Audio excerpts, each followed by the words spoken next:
السلام علیکم معزز ناظرین، زمین پر پانی کیسے آیا؟ ہمارا سولر سسٹم آج سے تقریباً 4.571 بلین سال پہلے بنا اور ہماری زمین 4.54 بلین سال پہلے بنی۔ معزز ناظرین، 3.9 بلین سال پہلے ایسٹرائیڈ کی بارش ہوئی جسے لونر کیٹالس کہتے ہیں، اور ساتھ ہی کوپر بیلٹ سے کومیٹس بھی زمین پر آئے جس کی وجہ سے ہماری زمین پر پانی آیا۔ 3.9 بلین سال پہلے ہمارے سولر سسٹم کے دو بڑے سیارے زحل اور مشتری دونوں ایک دوسرے کے بہت قریب آ گئے، جس کی وجہ سے دونوں نے ایک دوسرے کو ریپیل کیا۔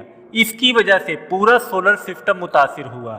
دو سیاروں نیپچون اینڈ یورینس نے اپنے مدار بھی بدل لیے اور ساتھ ہی ایسٹرائیڈ بھی اندر والے سیاروں کی طرح گرنا شروع ہو گئے۔